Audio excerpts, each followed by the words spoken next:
रवि प्रदोष व्रत की पौराणिक कथा। रविवार के दिन यह व्रत आने के कारण इसे रवि प्रदोष व्रत कहा जाता है।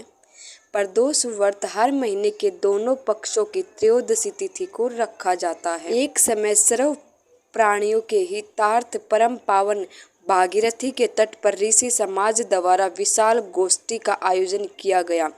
इस सभा में व्यास जी के परम विषय पुराण वेता सूत जी महाराज हरि कीर्तन करते हुए पधारे।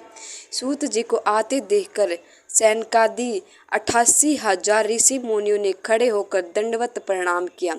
महाज्ञानी सूत जी ने भक्ति भाव से ऋषियों को हृदय से लगाया तथा आशीर्वाद दिया। विद्वान ऋषिगण और सब विषय आसनों पर विराजमान हो गए। सैनकादि ऋषि ने पूछा, हे पूज्यवर महात्मे, कृपया यह बताने का कष्ट करें कि मंगलप्रद कष्ट निवारण यह व्रत सबसे पहले किसने किया और उसे क्या फल प्राप्त हुआ।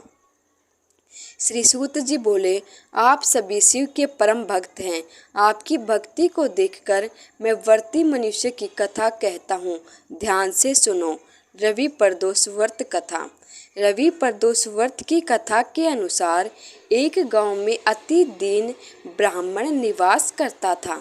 उसकी साध्वी स्त्री प्रदोष व्रत किया करती थी। उसे एक ही पुत्र रतन था। एक समय की बात है, वह पुत्र गंगा स्नान करने के लिए गया। दुर्भाग्यवश मार्ग में चोरों ने उसे घेर लिया और वे कहने लगे कि हम तुम्हें मारेंगे नहीं, तुम अपने पिता के गुप्त धन के बारे में बतला दो। बालक दीन भाव से कहने लगा कि बंधुओं, हम अत्यंत दीन दुखी हैं, हमारे पास धन कहाँ से आएगा। तब चोरों ने कहा कि तेरे इस पोटली में क्या बंधा है।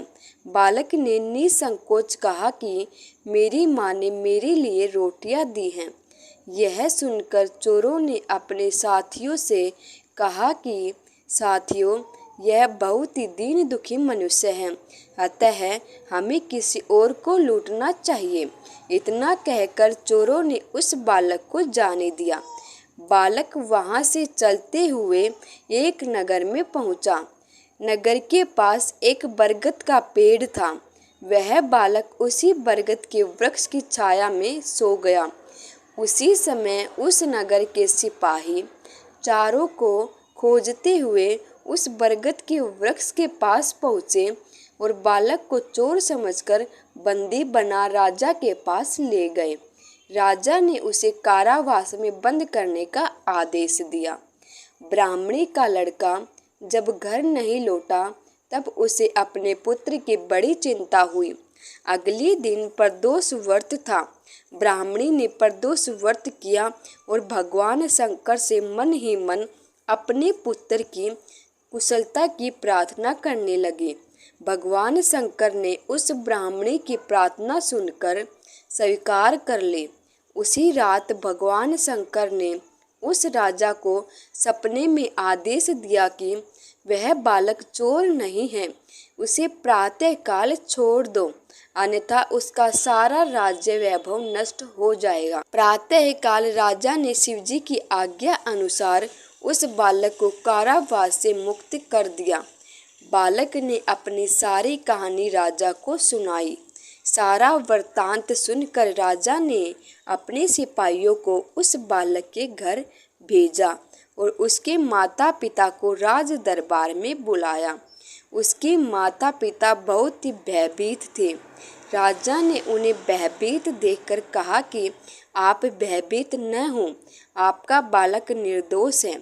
राजा ने ब्राह्मण को 5 गांव दान में दे दिए, जिससे कि वे सुखपूर्वक अपना जीवन व्यतीत कर सके। भगवान शिव की कृपा से ब्राह्मण परिवार आनंद से रहने लगा। अतः जो मनुष्य रवि प्रदोष व्रत को करता है, वह सुखपूर्वक और निरोगी होकर अपना पूर्ण जीवन व्यतीत करता है तथा उसके जीवन में खुशहाली आती है। हर हर महादेव। ओम नमः शिवाय।